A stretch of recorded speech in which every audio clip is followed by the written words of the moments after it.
الرحمن الرحيم سبحان الذي أسرى بعبده ليلا من المسجد الحرام إلى المسجد الأقصى الذي باركنا حوله لنريه من آياتنا إنه هو السميع البصير صدق الله العظيم.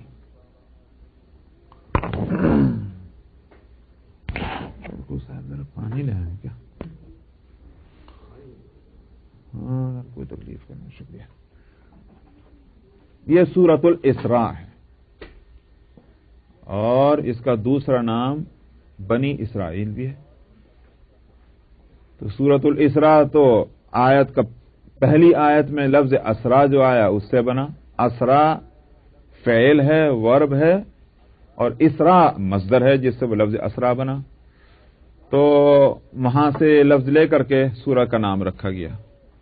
اور دوسری آیت میں آیت نمبر 4 میں بنی اسرائیل کا لفظ آیا ہے، تو وہاں سے اس لفظ کو لے کر اس سورہ کا نام سورہ بنی اسرائیل بھی ہے پڑا ہے. دونوں نام ہیں اس سورہ کے. جہاں تک اس کے زمانہ نزول کا تعلق ہے، یہ معلوم یہ ہوتا ہے کہ دور مکی جو ہے نبوت کے بعد کا، اس کے آخری دور میں یہ سورہ نازل ہوئی ہے. اس لیے کہ پہلی ہی آیت میں جس واقعے کا تذکرہ ہے وہ واقعہ ہے اسراء کا. اس کا مطلب میں ابھی بتلاؤں گا انشاءاللہ. وہ واقعہ چونکہ دور نبوی کے آخر میں ہوا، وہ دور مکی کے آخر میں ہوا ہے، آخری سالوں میں. جو 13 سال آپ کے مکے میں گزرے ہیں نبوت کے بعد، اس کے آخری دور میں یہ واقع ہوا، واقعہ اسراء کا. چونکہ اس سورہ کی پہلی آیت میں اس کا ذکر ہے، سمجھا جا سکتا ہے کہ یہ اسی دور میں یہ سورہ نازل ہوئی ہے. بہرحال ہے یہ سورہ مکی. جزاکم اللہ خیر الجزا. بہت اچھا.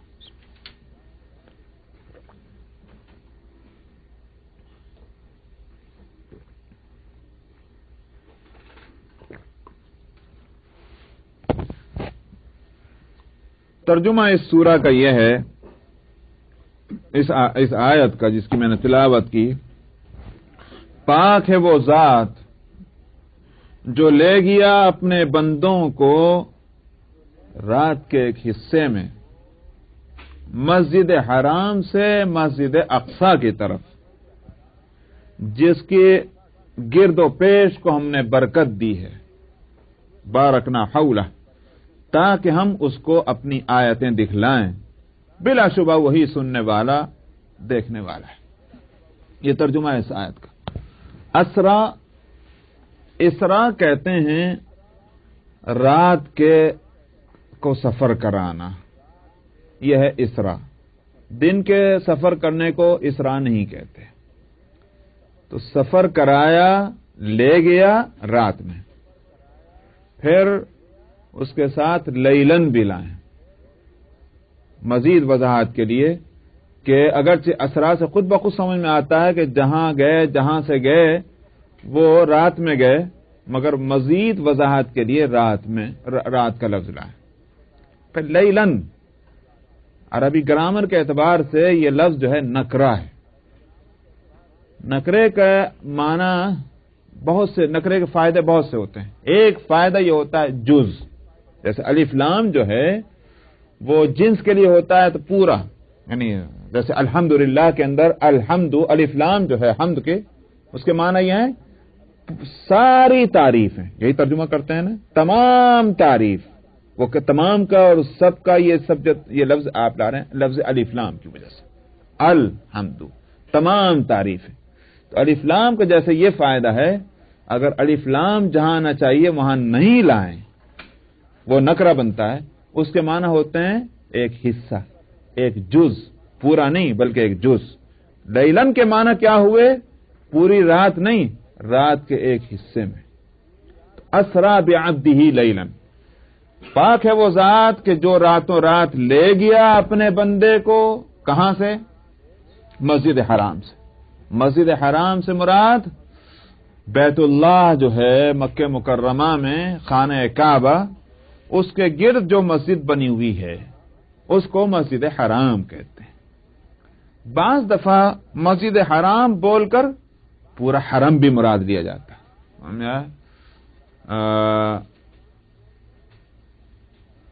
جیسے مثلا ہدی کے تعلق سے، ہدی وہ جانور ہے جو حج کے موقع پر یا عمرے کے موقع پر جو لوگ اپنے ساتھ وہاں قربان کرنے کے واسطے لے جائیں، کہاں؟ حرم میں، تو وہاں اس کا تذکرہ جہاں موجود ہے اس کو ہدی کہتے ہیں۔ اس کے لیے یہ ہے کہ جب تک کہ احرام والا احرام سے باہر نہیں آ سکتا جب تک کہ اس کی قربانی مسجد حرام تک نہ پہنچ جائے۔ مسجد حرام کا لفظ ہے، وہاں ظاہر ہے کہ اس کا مطلب ہرگز یہ نہیں ہے کہ مسجد حرام میں لے جا کر قربانی کر دے، وہاں کہاں قربانی ہوگی، جائز ہی نہیں مسجد کے اندر۔ وہاں مسجد حرام سے مراد حرم، مینا خود حرم میں موجود ہے، حدود حرم کے اندر ہے، تو مسجد حرام سے مطلب وہاں جو ہے وہ میں نے کہا کہ حدود حرم میں وہ پہنچ کر کے اس کی قربانی ہو جائے۔ اسی واسطے جو حدیبیہ کے موقع پر نبی کریم صلی اللہ علیہ وسلم نے جب آپ کو روک دیا گیا مکہ مکرمہ میں جانے سے، آپ نے وہیں قربانی کی۔ تو وہاں مسئلہ یہ آتا ہے کہاں کی آپ نے قربانی؟ دراصل حدیبیہ جو ہے جس کو آج کل شمسیہ کہتے ہیں، تو وہ شمسیہ جو ہے وہ بالکل بارڈر پر ہے مکے حرم کے، وہیں سے حرم شروع ہو جاتا ہے۔ تو جو محدثین اور علماء کہتے ہیں کہ آپ نے جو قربانی دی وہ یعنی بارڈر کے اندر سے دی، جہاں سے حرم شروع ہو جاتا ہے، وہ حرم سے باہر آپ کی قربانی نہیں تھی، وہیں سے شروع ہو جاتی۔ اسی واسطے اگر کوئی شخص وہاں سے عمرے کا احرام باندھے تو بالکل درست ہے، اس لیے کہ وہیں سے گویا حرم شروع ہو رہا ہے۔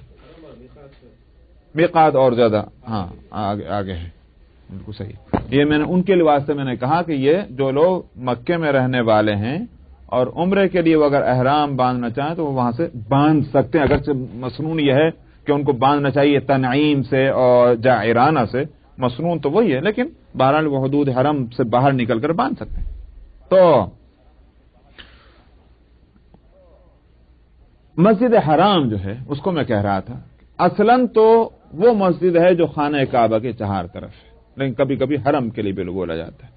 اور مسجد اقصی جو ہے وہ جس کو ہم بیت المقدس کہتے ہیں، بیت المقدس دراصل اب اس میں کئی عمارتیں ہیں، اسی کا ایک حصہ جو ہے وہ مسجد اقصی ہے۔ تو بیت المقدس میں نبی کریم صلی اللہ علیہ وسلم سے سوال کیا گیا کہ یا رسول اللہ سب سے پہلی مسجد دنیا میں کون سی؟ آپ نے فرمایا کہ مسجد الحرام، یعنی جو کعبۃ اللہ ہے وہ سب سے پہلے بنی۔ بعض روایتوں سے معلوم ہوتا ہے کہ اس زمین کے بنانے سے 2000 سال پہلے کعبۃ اللہ کو بنا دیا گیا تھا۔ دراصل وہی مرکز ہے پوری دنیا کا، پورے زمین کا۔ تو ظاہر بات ہے کہ جو اصل ہوتی ہے وہیں سے شروع ہوتا ہے، وہیں سے پھیلنا شروع ہوتا ہے۔ تو زمین پہلے وہاں سے بن کر اور پھر پھیلنی شروع ہوئی پوری دنیا میں، تو یہ مرکز عالم ہے۔ تو 2000 سال پہلے یہ بن گئی۔ اور جہاں تک مسجد اقصی، اس کے بعد آپ نے فرمایا کہ مسجد اقصی بیت المقدس، اس کو آپ نے دوسری مسجد قرار دیا، مگر ساتھ میں آپ نے یہ بھی فرمایا کہ حضرت سلیمان علیہ السلام نے اس کو تعمیر کیا۔ اصل میں وہ تعمیر ثانی ہے، دوسری تعمیر جو ہے بیت المقدس کی وہ حضرت سلیمان علیہ السلام نے کی ہے، لیکن پہلی تعمیر اس کی جو ہے وہ حضرت ابراہیم علیہ السلام نے کی۔ جیسے کعبۃ اللہ کی تعمیر ثانی ابراہیم علیہ السلام نے کی ہے، تعمیر اول بیت المقدس کی وہ حضرت ابراہیم علیہ السلام نے کی ہے۔ یوں کہیے کہ وہ امام الانبیاء تھے کہ نہیں تھے؟ خود جاعلک للناس اماما، ہم ساری دنیا کے انسانوں کے لیے ہم آپ کو امام بنا رہے ہیں۔ ابراہیم علیہ السلام امام ہیں پوری دنیا کے انسانوں کے۔ ان کے 2 بیٹے ہوئے، ایک اسماعیل علیہ السلام، اللہ کے حکمتوں کے مطابق یہ ہوا کہ ان کو تو یہاں لا کے بسا دیا جہاں یوں کہیے کہ وہ کعبۃ اللہ ہے، تاکہ یہ اور ان کی اولاد اور ان کی اولاد میں خاص طور پر سید الانبیاء صلی اللہ علیہ وسلم ان کا مرکز تو یہ بنے کعبۃ اللہ جو پوری دنیا کا مرکز ہے۔ دوسرے بیٹے حضرت اسحاق علیہ السلام ہیں،